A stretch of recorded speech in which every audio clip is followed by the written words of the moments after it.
je suis très heureux, comme directeur des ressources humaines de l'AEFE, de pouvoir ouvrir ce premier webinaire, de pouvoir échanger avec vous et surtout de vous donner toutes les raisons possibles pour que vous candidatiez pour notre réseau pour la rentrée prochaine et avec l'ensemble des personnes à mes côtés, soit ici à Nantes, comme vous nous voyez, soit également à Paris, plus exactement maintenant à Saint-Ouen.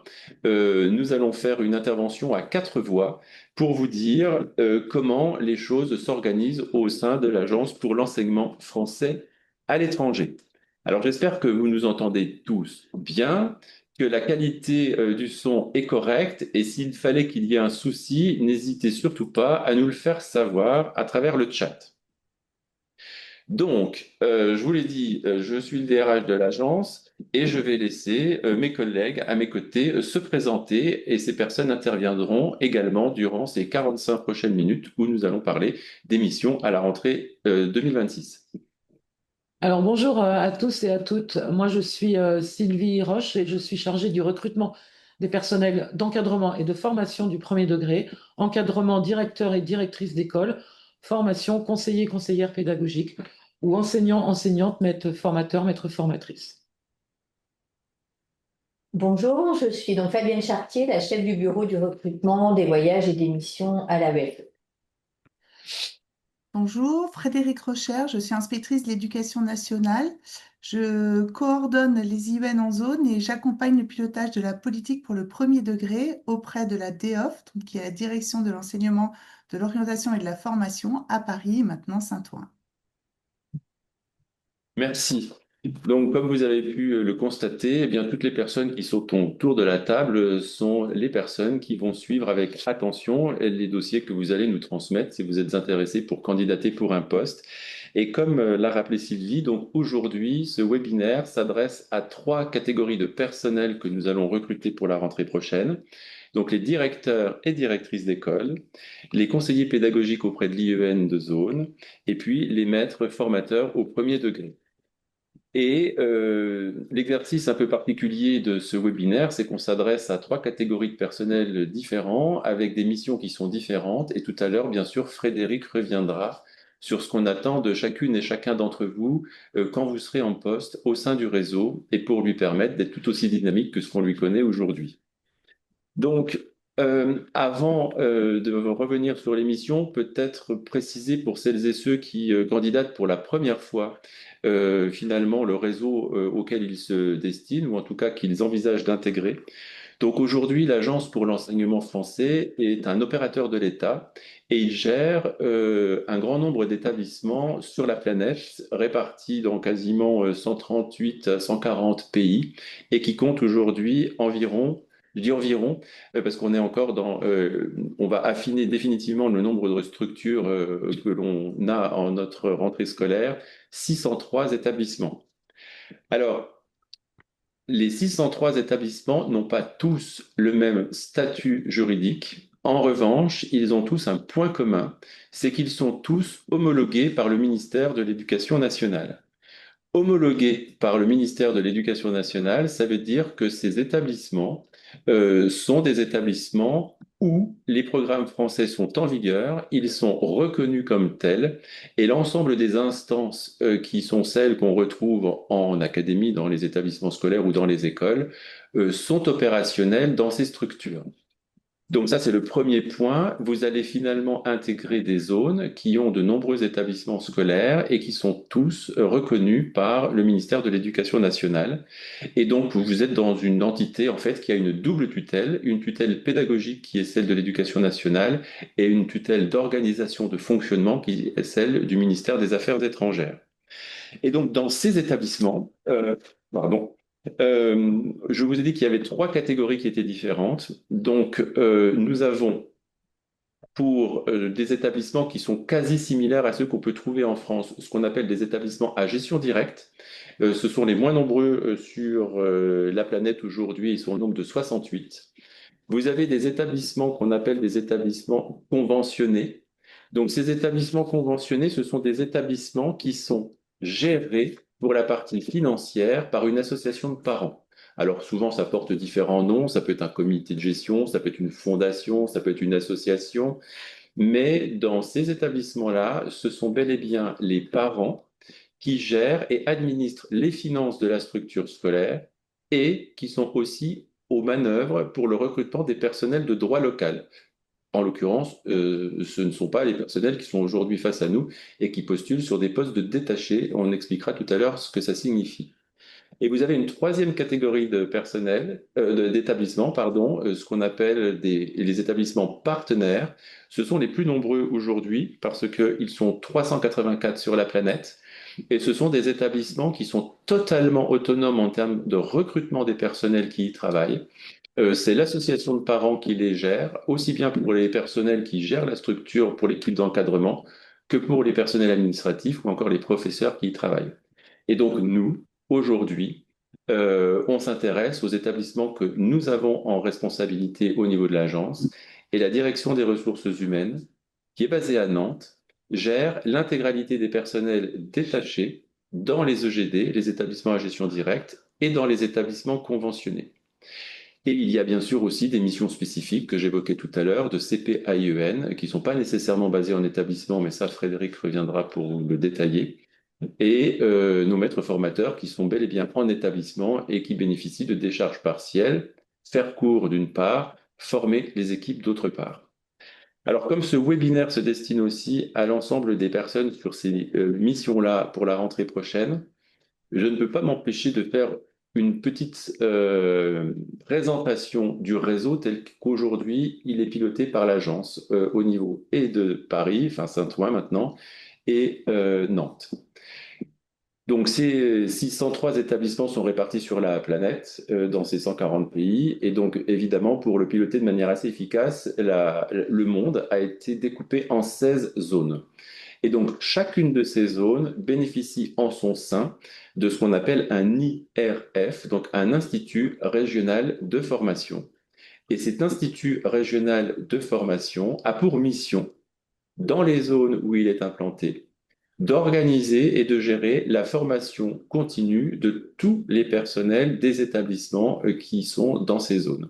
C'est aussi bien des formations à l'adresse des professeurs que des personnels administratifs, que des personnels d'encadrement. Et donc, c'est une entité qui a été fondée juridiquement il y a peu de temps, puisque c'est au 1er janvier 2023.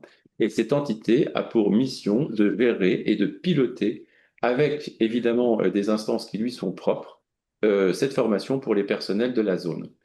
Et donc, vous, quelles que soient l'année prochaine les responsabilités que vous pourriez avoir dans ce réseau, vous serez de toute façon amené à travailler en étroite coopération avec l'IRF et peut-être plus encore les CPAIEN qui sont évidemment les conseils pédagogiques mais qui ont rôle de formateurs dans les zones et aussi nos maîtres formateurs du premier degré puisque ceux-là auront à même de répondre à des questions de formation définies localement dans les établissements où ils seront implantés.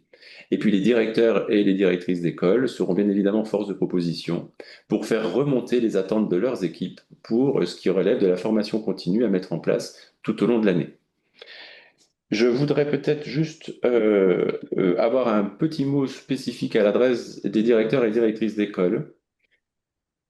Donc, si vous êtes dans le réseau, vous connaissez déjà un peu le fonctionnement, mais si vous êtes en France et que vous souhaitez nous rejoindre et que c'est votre première mission qui s'annonce pour l'année prochaine, peut-être vous alerter d'ores et déjà sur les spécificités que seraient vos missions l'année prochaine en structure scolaire, puisque l'école est nécessairement implantée au sein d'un lycée.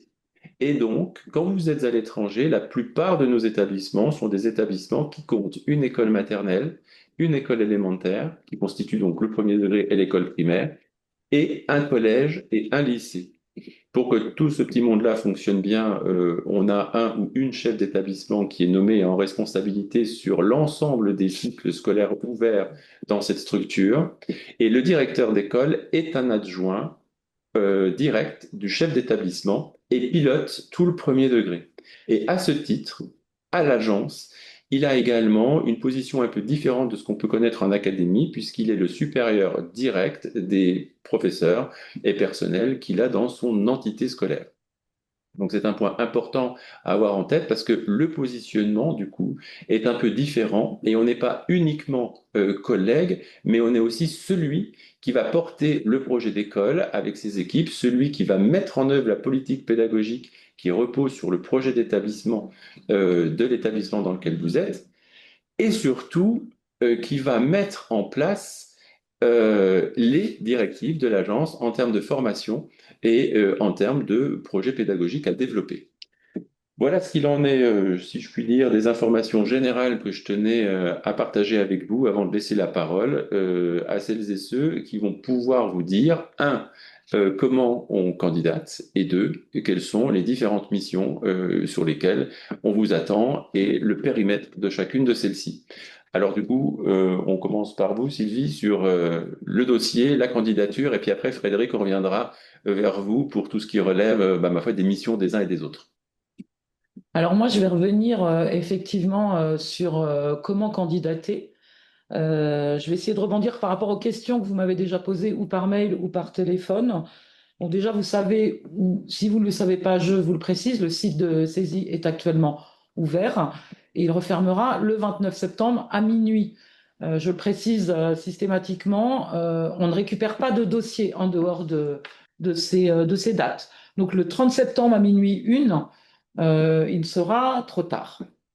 Voilà.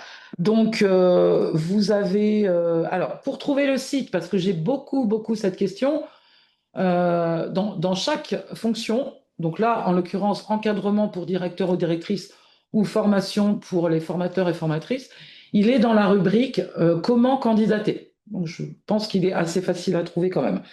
Ensuite, nous ne sommes pas dématérialisés, c'est important. J'ai aussi beaucoup la question à quel endroit je dois mettre ma lettre de motivation.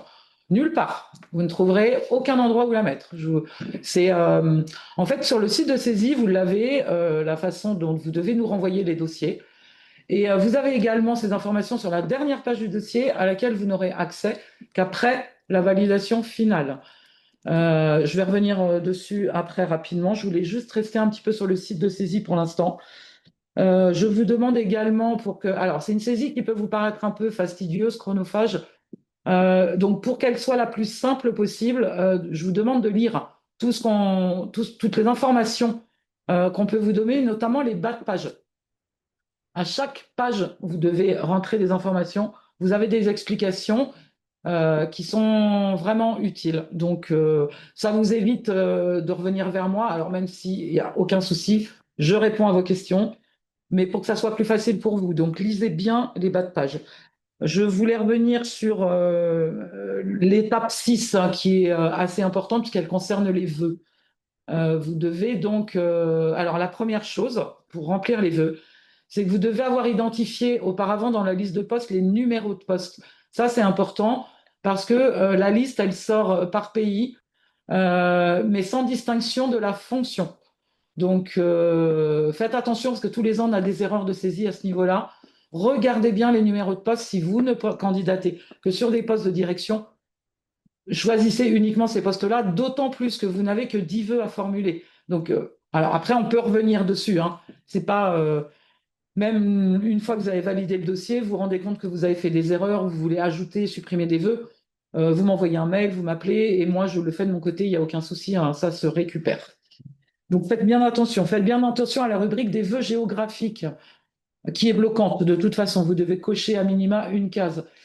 Cette rubrique des vœux géographiques, c'est indiqué en bas de page, elle est surtout utile en cas de postes supplémentaires que nous ne connaissons pas encore aujourd'hui, mais qui peuvent arriver.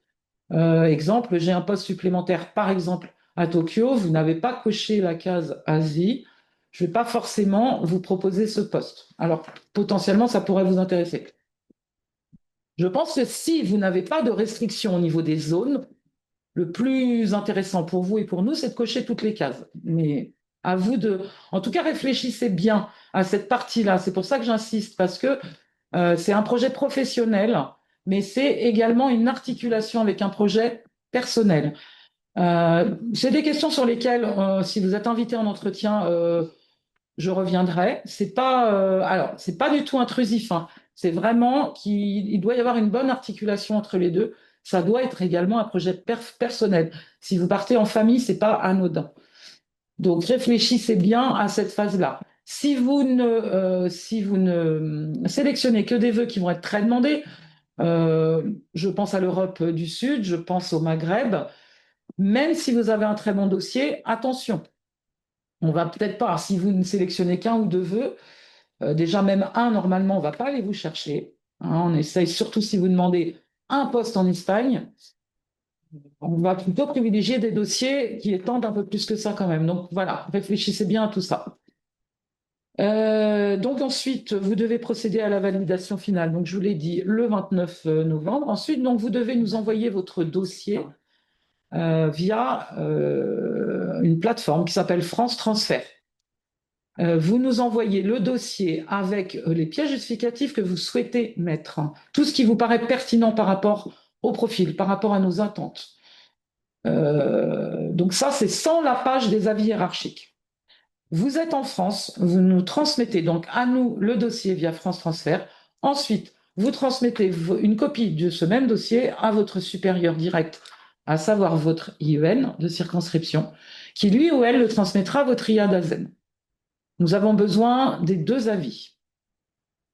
La façon dont vous transmettrez votre dossier à votre IEN, j'ai beaucoup la question, ça ne me regarde pas. Vous faites comme ce qui vous paraît le plus simple, le mieux. Moi, je ne vous donnerai pas de consigne là-dessus. La seule consigne que je vais vous donner, c'est d'aller le plus vite possible. Nous demandons le retour des avis hiérarchiques pour le, je crois, 16 octobre de mémoire, ou 17 peut-être. Donc voilà, il faut aller très très vite une fois que vous avez constitué votre dossier. L'avis de l'IA d'AZEN est primordial. Ça veut dire que si votre IA d'AZEN vous met un avis défavorable, vous le savez déjà peut-être pour la plupart, même si votre dossier nous intéresse, nous ne vous ferons pas venir en entretien puisque un avis défavorable d'un DAZEN aujourd'hui, c'est un refus de détachement au printemps prochain. Donc, pour vous éviter un ascenseur émotionnel, on aime bien votre dossier, l'entretien c'est hyper bien passé, on est très content, on vous propose un poste et vous n'avez pas votre détachement. Nous ne sommes pas décisionnaires. C'est vraiment votre ministère d'origine, à savoir en général l'éducation nationale, qui va être décisionnaire. Et nous ne pouvons rien faire, nous, par rapport à ça. Donc, c'est pas qu'on vous veut pas. Et les avis défavorables des ASEN, je le précise, c'est très souvent motivé par des nécessités de service. Ils veulent vous garder, vous êtes une ressource dont ils ont besoin. Donc, après, à charge à vous de discuter avec cette personne. Donc, vous nous avez renvoyé votre dossier. Alors déjà, nous, on va le télécharger sur France Transfert. Vous aurez une alerte de France Transfert qui vous dira, je vous le dis parce que j'ai déjà des gens qui me demandent, ouh là là, j'ai envoyé votre dossier, j'ai encore pas eu de nouvelles de votre part. Alors non, j'ai encore pas eu le temps de télécharger vos dossiers, ça va venir. Et vous aurez déjà une petite alerte de France Transfert. Ensuite, nous, on accusera réception. Enfin, moi, particulièrement, j'accuserai réception de vos dossiers uniquement quand il sera complet, à savoir dossier plus avis hiérarchique. C'est pour ça que vous verrez sur la dernière page que je vous ai mis une date butoir au 3 novembre. Si le 3 novembre, vous n'avez pas de nouvelles de ma part, c'est que le dossier n'est pas complet et c'est que vraisemblablement, je n'ai pas reçu les avis de votre DSDEN. Donc, vous m'appelez et on voit à ce moment-là. Donc voilà, nous on a vos dossiers, on a accusé réception. Donc là, on va rentrer dans la phase d'étude des dossiers, une étude des dossiers au sein de la DRH, une étude des dossiers avec nos deux IEN, et ensuite une sélection des candidats qui vont venir en entretien. Alors cette sélection, elle sera également présentée à nos représentants du personnel. Donc la date prévue est le 18 décembre, ce qui sous-entend que à l'issue de cette réunion avec les représentants du personnel, moi, je vous enverrai un mail pour vous dire que vous êtes invité à un entretien. Alors, je précise que entre le moment où j'accuse des réceptions et le moment où vous allez recevoir ce mail, vous n'aurez pas de nouvelles de ma part, c'est normal. Moi, je serai vraiment dans l'étude de vos dossiers, donc ne vous inquiétez pas de ne pas avoir de mes nouvelles, en tout cas, c'est normal. Donc, à l'issue de cette réunion le 18 décembre, moi, je vous indiquerai si oui ou non vous êtes invité à un entretien. Vous aurez des documents, si c'est le cas, pour vous signifier un petit peu les modalités de cet entretien et puis ce qu'on attend de vous durant cet entretien. Et puis, alors, si vous n'êtes pas retenu, sélectionné à cette étape-là, Vous aurez un petit mail également avec une phrase explicative qui, si elle ne vous suffit pas, vous pouvez revenir vers moi. On peut aller un petit peu creuser un petit peu. Bon, en règle générale, si vous ne vous répondez pas à nos critères, on a des incontournables, à savoir la possession d'un CAFI-PEMF pour les formateurs et les formatrices. C'est rédhibitoire. Si vous n'avez pas le CAFI-PEMF, je prends l'exemple de quelqu'un même qui a une grande expérience dans la formation, qui n'a pas le CAFI-PEMF. Alors, je pense que c'est rare, mais ça existe. On ne peut pas vous sélectionner. De même, pour les directeurs et les directrices, vous n'êtes pas sur vous n'avez pas une liste d'aptitude, pardon. Euh, on ne pourra pas non plus vous sélectionner pour les entretiens. Donc voilà, donc si vous n'êtes pas sélectionné, vraisemblablement, ça peut être ça. C'est aussi que votre expérience n'est pas suffisante pour nous. Il faut savoir quand même qu'en France, si vous êtes directeur ou directrice d'une école de 14-15 classes, vous êtes déchargé totalement. Il faut savoir que dans le réseau de la UFE, ça correspond plutôt à nos petites écoles. Donc, si vous êtes directeur ou directrice depuis 5-6 ans, mais seulement de 2 classes, ça risque d'être jugé insuffisant. Mais après, on regarde l'ensemble du dossier. Mais voilà, je voulais juste vous préciser ça. Donc ensuite, l'entretien. Alors, vous allez être invité en entretien. Les entretiens vont avoir lieu entre, je crois de mémoire, le 12 janvier et le 5 février. Si nous sommes sur une période de vacances, je ne crois pas trop là, puisqu'on arrête le 5 février, il faut savoir qu'on ne fait pas, on n'organise pas les entretiens à la carte. On fait comme on peut. Les entretiens, c'est sur 3 semaines et demie. Et donc, on va inviter toutes les personnes. On en invite quand même un certain nombre chaque année. Et on ne peut pas. Alors, si je peux vous modifier, parce que vous me dites, moi, je suis conseillère pédagogique et j'ai une formation prévue ce jour-là, etc. Si moi, entre-temps, j'ai un créneau qui s'est libéré parce que j'ai une personne qui a refusé de venir, enfin voilà, qui ne vient pas à son entretien, je ferai mon maximum, mais je peux pas, honnêtement, je peux vraiment pas faire à la carte, je peux pas. C'est pas possible, vous êtes trop nombreux et nombreuses. Donc voilà, c'est juste pour vous dire ça. L'entretien est d'une durée de 30 minutes. Vous avez un temps de présentation, bien sûr, et ensuite un échange avec les 3 membres de la commission, dont je fais partie en tant que représentante de la DRH. Alors parfois, ça pourrait être Madame Chartier qui va vous parler après, notre chef de bureau. Et vous avez également, et bien évidemment, une de nos 2 IEN de la EFE, Madame Rocher, Madame Pastor, et puis un autre ou une autre, un représentant ou une représentante d'une autre direction, qui est la direction de l'accompagnement et du développement du réseau, qui viendra aussi, qui sera avec nous pour vous interroger. Alors, voilà, à vous de bien préparer cet entretien. Alors, voilà, il suffira, vous, alors la présentation, essayez de la faire concise, vraiment de vous attacher à mettre en évidence vos motivations, vos qualités, les atouts de votre parcours, l'adéquation que vous voyez avec les postes sur lesquels vous candidatez. Et après, ne vous attachez pas trop à nous parler des vœux. Moi, j'ai souvent ça. Les vœux, moi, je viendrai forcément vous titiller là-dessus durant l'entretien. C'est sûr, je viendrai vous demander pourquoi tel vœu, est-ce que vous voulez bien élargir ou pas, etc. Donc, ne basez pas votre présentation là-dessus. Donc, l'entretien. À l'issue des entretiens, nous, on va faire un positionnement. Vous allez être voilà, éventuellement, dans le meilleur des cas, on va vous proposer un poste. Ensuite, on peut également vous mettre sur liste de réserve. Ça veut dire que vous avez quand même des atouts pour nous, mais on a des personnes en entretien qui ont un peu mieux réussi. Parfois, c'est pas grand-chose, parfois, c'est vraiment très, très, très, très nuancé, mais voilà, il faut bien qu'on choisisse, il faut bien qu'on mette des gens. Donc, liste de réserve, c'est pas une sanction. D'ailleurs, pour information, je crois que là, sur l'année 2025, pour la rentrée 2025, j'ai été en chercher plus d'une dizaine quand même, enfin une bonne dizaine hein, sur liste de réserve. Donc voilà. Vous pouvez également ne pas être retenu à l'issue de l'entretien, c'est possible. Vous n'étiez pas en forme ce jour-là, l'entretien s'est pas bien passé. Enfin, et puis voilà, c'est le principe de l'entretien. Il y a des gens qui ont été meilleurs que vous aussi. Vous aurez un mail, quelle que soit la situation de toute façon.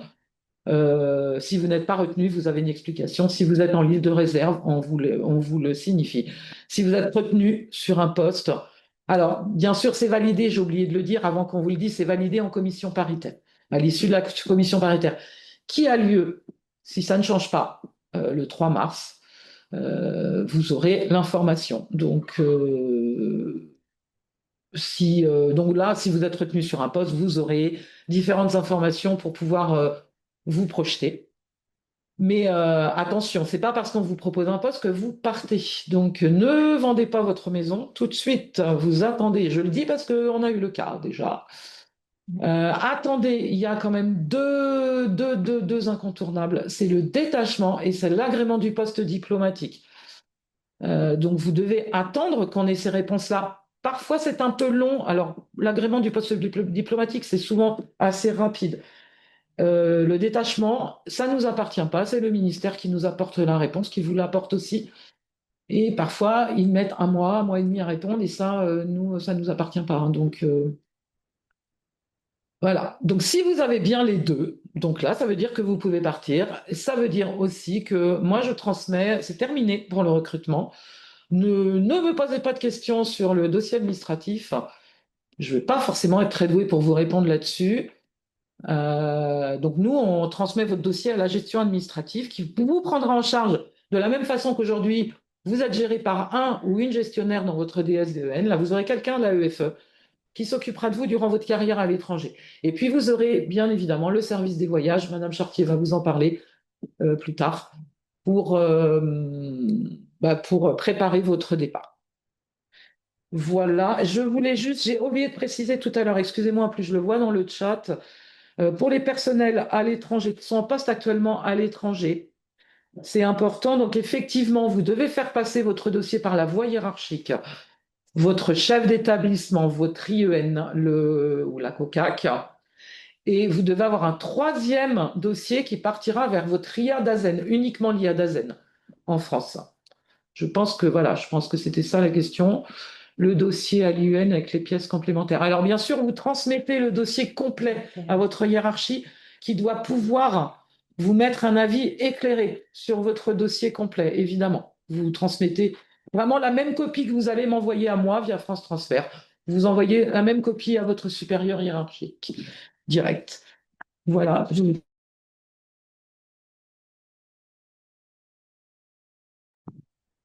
Bon, eh ben, Sylvie, merci beaucoup pour ces précisions tout à fait importantes. Moi, je reviendrai après Frédéric sur deux, trois points qui ont été évoqués, notamment sur les entretiens, la posture, la préparation.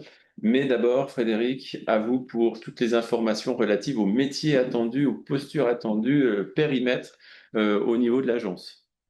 Merci beaucoup, Alain. Et je me permets, c'est peut-être moi qui ai eu un moment hein, d'inattention, mais Sylvie peut-être préciser aussi que les entretiens se déroulent en présentiel pour les personnes qui sont en dehors du réseau. Je ne sais pas si c'est important aussi. Donc, Oui, oui. On ne l'avait pas précisé. Merci pour la précision. voilà.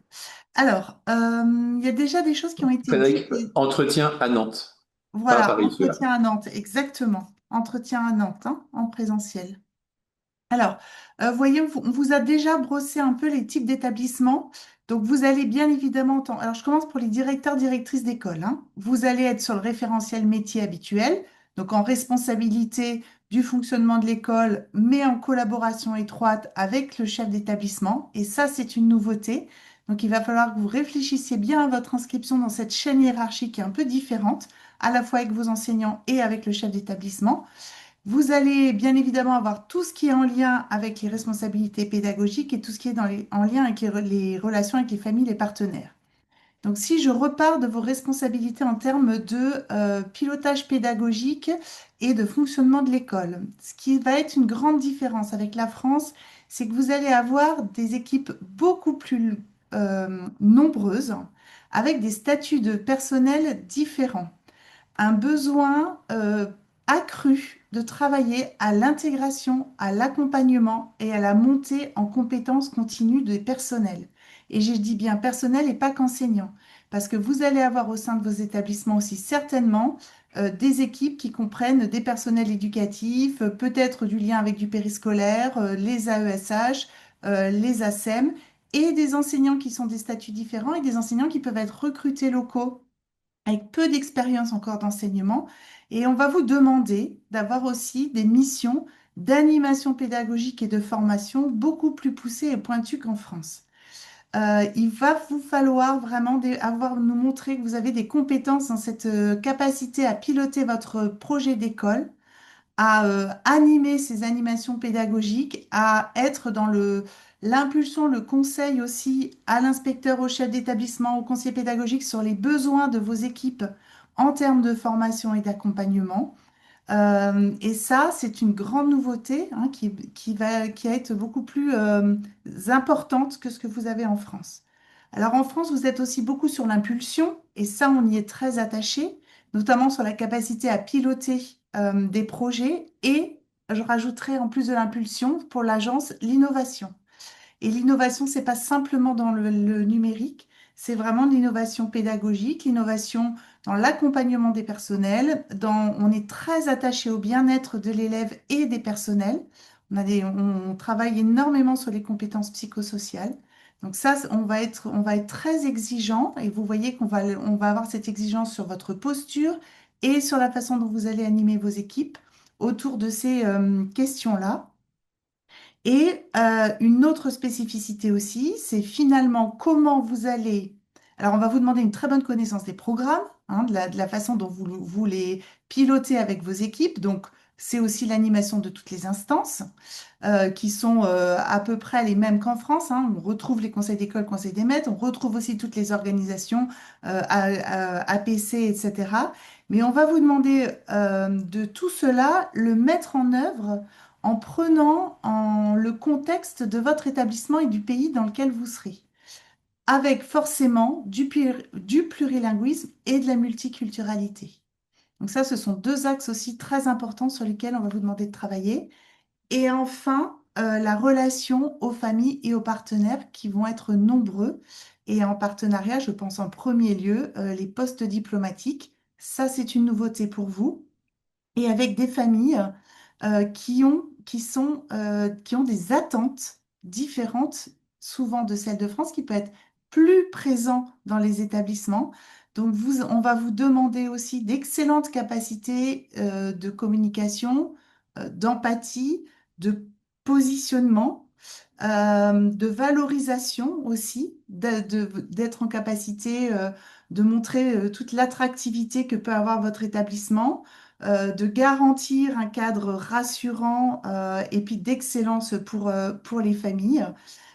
Et cela, ça va vous demander énormément de présence et de disponibilité. Et je crois que ça, c'est aussi important que vous mesuriez que sur ces postes-là, vous allez être très sollicité. Donc, on vous parlait de votre vie de famille, on vous parlait du projet de famille. C'est un vrai projet familial parce que vous allez être extrêmement mobilisés sur vos missions. Donc voilà pour les directeurs, directrices. Je ne sais pas, Alain, si tu voulais tout de suite ajouter quelque chose ou je passe au CPEN et EMFE. Non, non, vas-y, je ferai un petit mot de synthèse sur la posture en D'accord. général pour tout ce qui s'applique d'ailleurs à tout candidat. Très bien. Alors, vous voyez que la frontière, elle est quand même, elle est là, mais pas tant. Le directeur d'école peut avoir des missions de formation, mais vous allez surtout être accompagné par des conseillers pédagogiques et des EMFE, des enseignants maîtres formateurs. Alors, ces deux catégories de personnel ont des missions pédagogiques qui sont partagées. Donc, vous allez être très fortement engagé, que vous soyez CPUN ou MFE, bien évidemment sur la formation des personnels. Hein, ça, c'est votre cœur de métier. Vous allez être aussi sur du pilotage de l'animation de grandes actions pédagogiques ou projets qui sont portés par l'agence ou qui sont impulsés, comme vous le disiez Alain, dans les IRF ou par les postes diplomatiques parfois. Vos grands sujets de travail, ça va être l'enseignement des langues, le plurilinguisme et la maîtrise de la langue française. Ça va être l'inclusion scolaire et la différenciation pédagogique. Ça va être l'innovation pédagogique. Vous allez aussi avoir un axe de travail sur la coopération éducative, qui est un axe différent de ce que vous pouvez retrouver en France, et un axe autour du parcours des élèves et tous les parcours éducatifs qui peuvent être présents, et notamment la liaison, puisque vous voyez que vous allez certainement vous inscrire dans une cité scolaire, la liaison entre les degrés et entre l'école et le collège. Donc ça va être votre cœur de métier. La grande différence, entre un conseiller pédagogique et un EMFE. D'abord, ça va être votre positionnement hiérarchique et votre champ d'action. Le CPAUN, vous êtes recruté au sein d'un établissement, mais placé auprès de l'inspecteur ou de l'inspectrice de l'éducation nationale qui est responsable de la zone. Donc, vous allez exercer votre mission sous la responsabilité de l'IEN. Vous allez avoir vocation à intervenir sur l'ensemble de la zone de compétences de votre IEN. Donc, en fonction de la zone sur laquelle vous postulez, vous pouvez avoir beaucoup de déplacements. Et ça aussi, dans votre projet familial, c'est à prendre en compte. Vous allez aussi devoir apprendre à développer des formations qui ont des formats différents de France. Je pense notamment à tout ce qui est de l'hybridation ou de la formation à distance, parce que vous voyez aussi que même si vous allez vous déplacer fréquemment, vous n'allez pas forcément le faire en permanence. L'EMFE, lui, sa grande différence, hein, si on regarde le positionnement hiérarchique, c'est que lui est recruté auprès d'un établissement spécifique. Les fonctions s'exercent non pas sous l'autorité de l'inspecteur ou de l'inspectrice, mais sous l'autorité du chef d'établissement ou du directeur ou directrice de l'école primaire s'il n'y a pas de chef d'établissement. Donc, votre action en tant que MFE se situe principalement dans l'école où vous êtes affecté. Vous êtes 50% du temps encore de service dans votre classe et vous avez 50% du temps restant qui sont dédiés à des missions de formation et d'accompagnement. Vous pouvez être mobilisé, bien évidemment, sur des actions de formation sur la zone ou des actions de formation même qui sont proposées par l'agence ou participer à de la conception de parcours magistère ou de formation au niveau de l'agence. Mais si je peux dire, votre feuille de route de mission et d'action, elle est co-construite avec le chef d'établissement et l'inspecteur de la zone, avec une priorité donnée à vraiment votre engagement actionnel au service de l'établissement. Donc, les conseillers pédagogiques, vont travailler vraiment au niveau de la zone, des actions. Ils vont pouvoir aussi venir dans les établissements faire ce qu'on appelle des AFE, des actions de formation en établissement, pour assister des équipes enseignantes sur l'élaboration de projets, soutenir des activités, parce que nous n'avons pas non plus de MFE dans tous les établissements, hein. Les CPEN vont aussi avoir des actions directes de conseil auprès des professeurs sur des visites de classe. D'accord? Le conseiller pédagogique va aussi, Alain vous en avez parlé, vérifier avec l'inspecteur, hein, mandaté par l'inspecteur, à avoir une attention particulière sur l'homologation des établissements qui sont quand même notre garant de l'excellence, hein, et de la conformité et de la sécurité de nos établissements. Le MFE, vous allez finalement décliner au sein de votre établissement tout le projet de l'IRF et toute l'impulsion pédagogique que donne l'inspecteur et le conseiller pédagogique. Vous allez être un interlocuteur essentiel pour le chef d'établissement et là, il va falloir aussi que vous réfléchissiez au positionnement par rapport à ce chef d'établissement en proximité pour justement le soutenir dans la conception de ses programmes de concertation, d'animation pédagogique, d'action de formation cette fois-ci au sein de l'établissement, de cette formation initiale et continue des enseignants nouvellement recrutés notamment, dans l'opérationnalisation du projet d'école ou dans l'impulsion justement de cette innovation pédagogique et de projets qui peut d'ailleurs être en lien avec une coopération éducative élargie, les alliances françaises, les instituts français ou encore d'autres écoles locales en fonction de la politique culturelle du poste diplomatique. Voilà. Alors, j'espère que j'ai été très claire. Alors, les EMFE, vous bougerez moins en termes de déplacement, hein, puisque vous êtes essentiellement sur l'établissement, mais on a quand même des spécificités de certaines zones ou certaines zones pays où vous pouvez être aussi mobilisé pour des déplacements. Donc, comme les directeurs d'école, on va vous demander une très grande disponibilité et une capacité à nous montrer de l'innovation dans vos formations, à la fois sur l'ingénierie de formation, sur les contenus de formation et prendre en compte notre contexte pluriculturel et plurilingue. Eh ben, merci Frédéric. Je crois que c'est particulièrement complet. Comme on se le disait, micro coupé, si nos candidats ont tout enregistré et tout bien noté, je pense qu'ils sont très bien préparés à l'entretien qui s'annoncera début de l'année prochaine. Du coup, Fabienne, pour un petit point sur le contrat, la rémunération et aussi tout ce qui relève des déplacements. Oui, voilà, je vais vous apporter quelques précisions, on va dire administratives, qui sont souvent sollicitées. Donc, effectivement, sur nos postes de détachés d'encadrement, donc les postes de directeur d'école, EMFE et CPAIEN, les postes que nous proposons sont des postes soumis à détachement. Donc, vous devez obtenir le détachement de l'éducation nationale. Ce sont des contrats de 3 ans, renouvelables 2 fois 1 an. Donc, c'est 5 ans maximum sur un poste. Après, libre à vous de refaire à nouveau une candidature et nous réétudions votre dossier au bout de 5 ans si vous souhaitez rester dans notre beau réseau. Pendant la durée de ce contrat, donc vous allez garder votre traitement indiciaire brut en rémunération, auquel va s'ajouter en fait une indemnité qui permet de prendre en compte ce qu'on appelait l'expatriation, et des majorations familiales vous sont versées si vous avez des enfants qui permettent de couvrir les frais de scolarité, normalement à minima les frais de scolarité de nos établissements. Euh, Concernant la scolarisation de vos enfants, il faut être attentif sur certains postes. Je ne sais pas si c'est le cas cette année, mais nous proposons des postes dans des écoles qui n'ont pas forcément la scolarisation en collège ou au lycée. Donc, je me permets de vous alerter. Voilà, soyez vigilants sur les possibilités de scolarisation en direct en fait pour vos enfants. Après, il y a toujours une possibilité de scolarisation par le CNED, mais c'est à vous de voir si ça peut correspondre à vos enfants. Concernant le détachement, un point important, il faut absolument que vous consultiez la note qui est parue au BO du 28 août 2025, donc du 28 août dernier, qui précise les modalités de détachement en fait à l'étranger.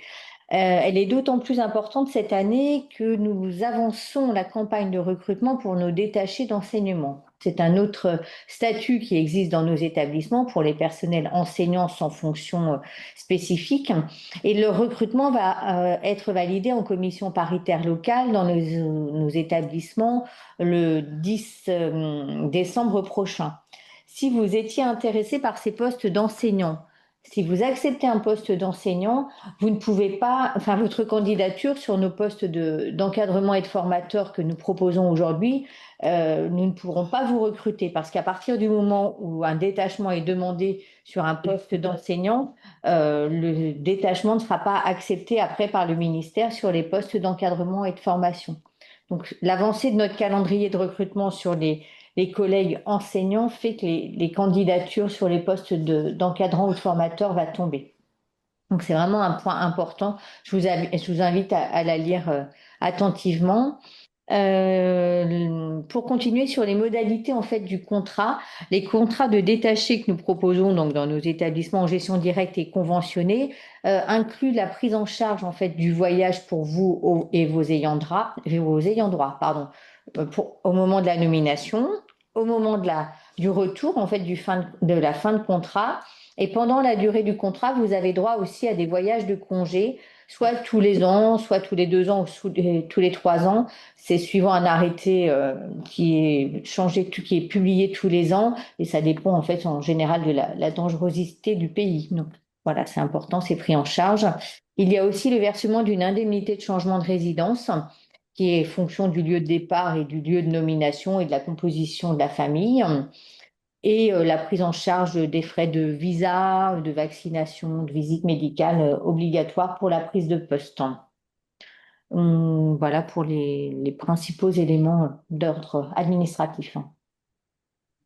Eh bien, merci beaucoup à vous trois. Je crois qu'on a brossé de manière assez précise tout ce qu'on peut attendre d'un personnel qui candidate et tout ce qu'attend un personnel qui candidate en termes de calendrier avant d'arriver, on vous le souhaite en tout cas, sur une mission au sein de l'agence.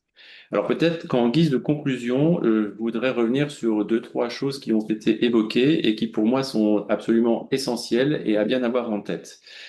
Je crois que le premier point, ça a été dit par Sylvie, mais il faut que vous soyez au clair avec vous-même sur ce que vous souhaitez faire l'année prochaine et avoir conscience que ce projet que vous souhaitez porter, réaliser, est un projet qui, d'une manière générale, s'inscrit dans un projet familial et aussi personnel. Bien sûr que vous avez le souhait et l'envie d'avoir une expérience professionnelle autre, et il est vrai que de vivre une expérience professionnelle au sein du réseau, c'est absolument fabuleux. Mais il n'empêche que c'est un projet qui est d'abord et avant tout décidé collectivement et il est vraiment, vraiment important de bien analyser les différents établissements dans lesquels vous souhaiteriez vous rendre, qui sont eux-mêmes basés dans des zones qui peuvent, en fonction de vos situations personnelles, d'éloignement, de vie locale, vous mettre dans des situations parfois complexes.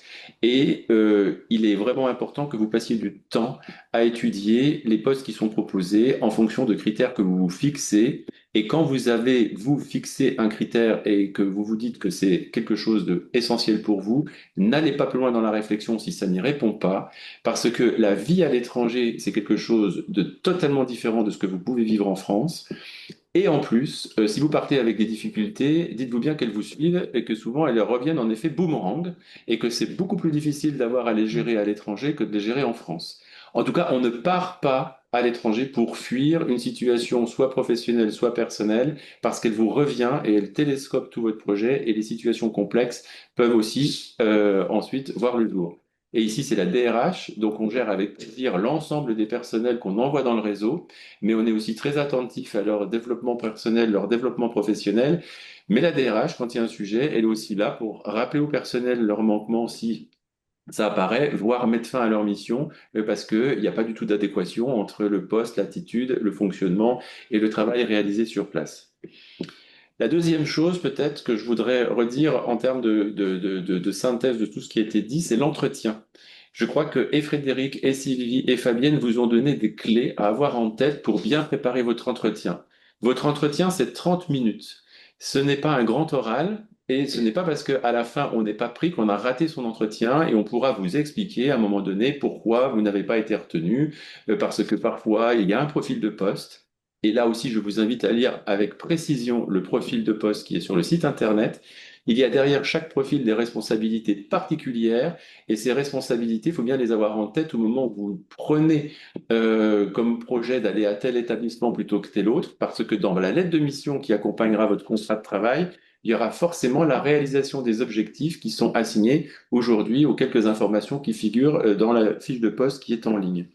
Donc, vous devez impérativement regarder ça avec détail et aussi avoir en tête que votre conjoint ou votre conjointe va devoir peut-être quitter un travail en France et arriver dans un environnement complètement nouveau et donc pas nécessairement, pardon, travailler immédiatement et dans certains cas, ne pas travailler du tout le long de la mission. Donc ça aussi, ce sont des choses qu'il faut bien discuter en amont avant de se présenter à l'entretien ou de déposer tout simplement un dossier de candidature parce que ça peut être déterminant aussi pour l'équilibre familial. Toujours en lien avec l'entretien, il faudra que vous puissiez avoir cette justification en tête des vœux que vous avez exprimés, pourquoi tel endroit et pourquoi tel poste. Et donc là, je ne peux que vous encourager à prendre contact avec les personnes qui aujourd'hui sont en poste et que vous êtes amené peut-être à remplacer, parce qu'il faut avoir une connaissance de l'établissement, alors pas par cœur, on ne va pas vous interroger sur le projet d'école, le projet d'établissement, de la structure, mais on va s'assurer quand même que vous avez essayé de prendre des informations qui vous permettent de vous projeter dans les futures missions qui seront les vôtres l'année prochaine à l'étranger.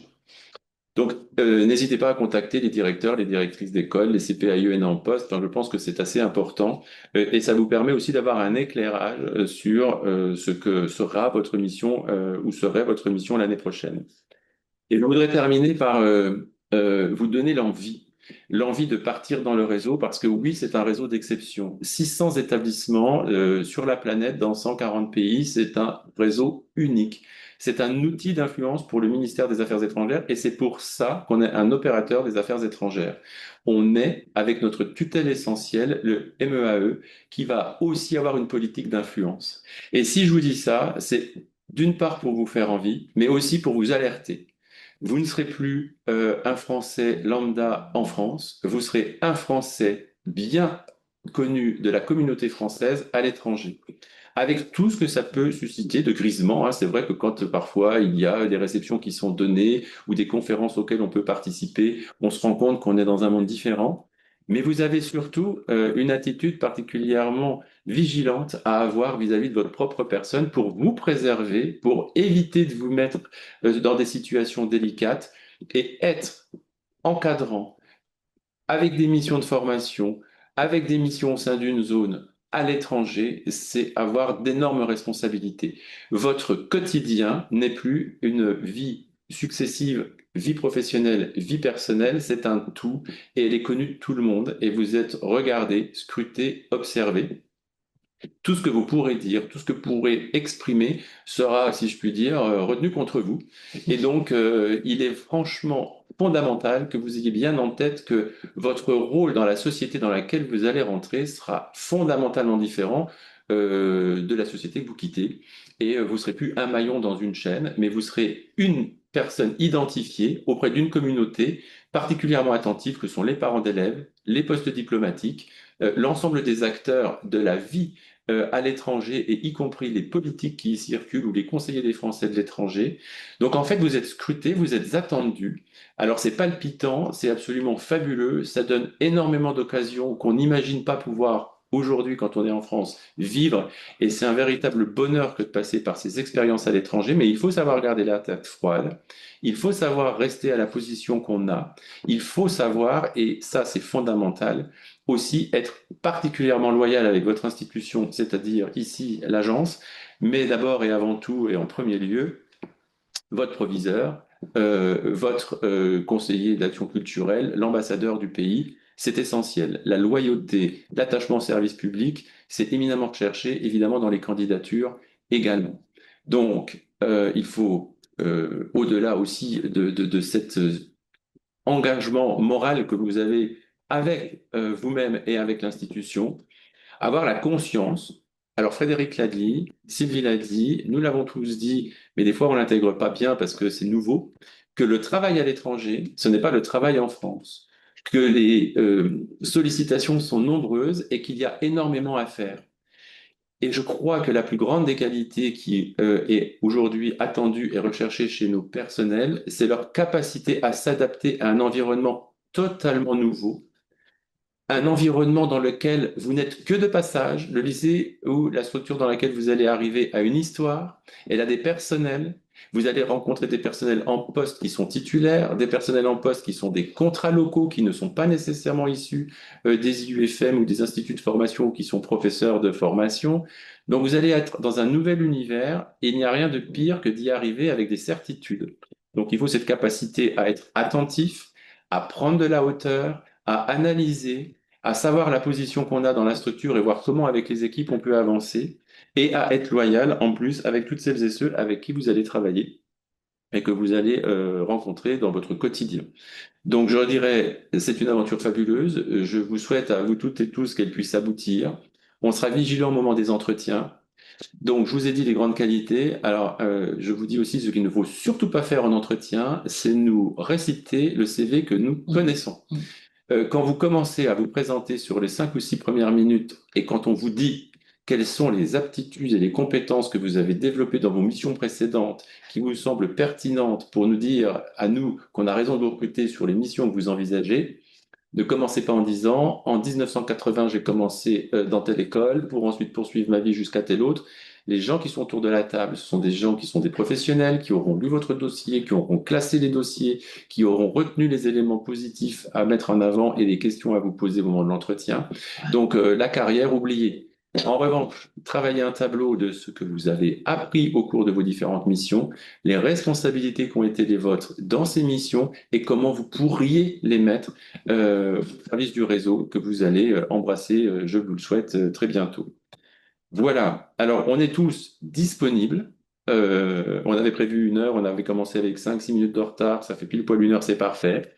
Je crois que Fabienne vous a mis à toutes et tous les informations pour nous contacter. N'hésitez pas à nous contacter, on est disponible. On sera là pour répondre à vos questions. Le mieux, c'est le mail. Et puis, avant de nous contacter, malgré tout, lisez toutes les petites lignes qui existent sur le site internet parce qu'il y a déjà beaucoup de réponses. Mais on aura toujours à cœur de vous accompagner dans ce choix que vous opérez de travailler à l'étranger très prochainement. En tout cas, merci à vous toutes et tous. Bonne fin de journée, bon courage pour cette année scolaire qui ne fait que commencer et pour avoir à gérer les différents projets en cours, ceux que vous avez déjà professionnellement et ceux que vous envisagez pour la rentrée prochaine. Voilà, merci, très bonne journée et au plaisir. Merci Frédéric. Au revoir. Au revoir.